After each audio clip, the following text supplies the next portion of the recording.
Corruption, long delays and high costs are still preventing many Africans from accessing justice. That's according to the findings of a new Afrobarometer survey.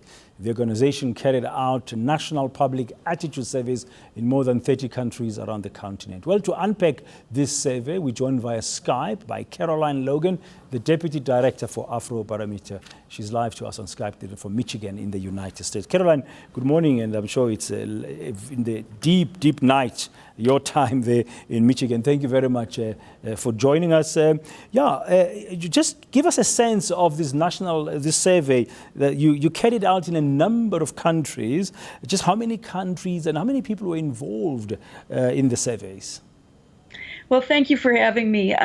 Yes, Afrobarometer does public attitude surveys and in our last round 6, we conducted nationally representative surveys in 36 countries across Africa, about 55,000 respondents in total, and representing about 75% of the population of the continent as a whole.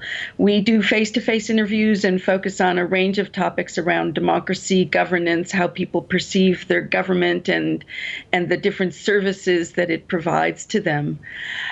We had a special module in our round 6 surveys that were done in 2014 and 2015 on access to justice.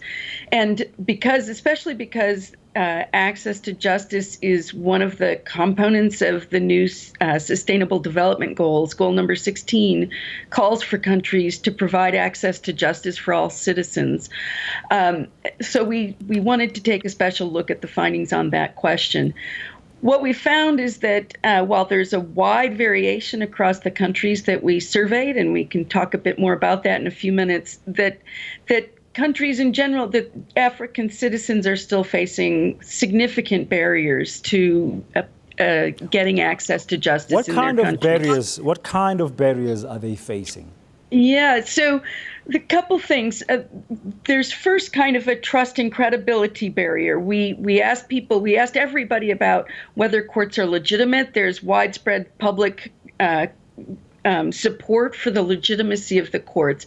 But when we ask people how much they trust judges and magistrates, about 53% say they do, but more than 40% don't trust their judges and magistrates very much. And people report fairly high levels of perceived corruption among this group. About 1 in 3 perceive fairly high levels of corruption. Even more importantly, we ask people whether they've actually had contact with the courts. And for those who've had contact, we ask them what kind of experiences they had. And when we talk specifically to that group who've had contact with the courts, the reporting of problems faced is quite high. So, for example, 60% of everybody who's had contacts with the court reported long delays in getting their court cases taken care of. More than half report that getting assistance from the courts was difficult or very difficult. Nearly half report that they could not understand legal procedures. Nearly 40% report that they had difficulties affording the costs of having a case in the court.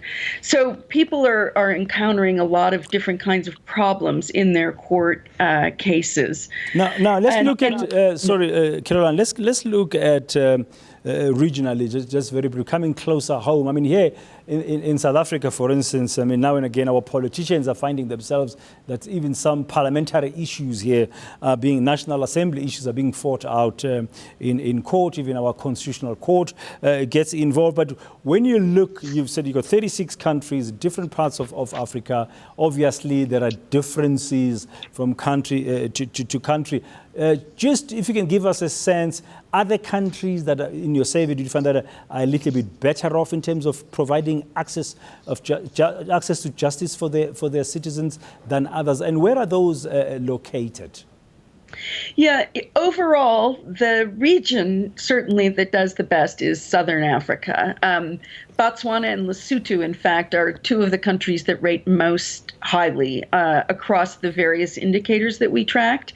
And the region as a whole definitely does best. There are exceptions. Zimbabwe, for example, does not do so well. South Africa does fairly well, but across the 5 indicators of quality that we tracked, South Africa scores in the highest group in 3 of them and in the middle group on 2 of them. So it did pretty well.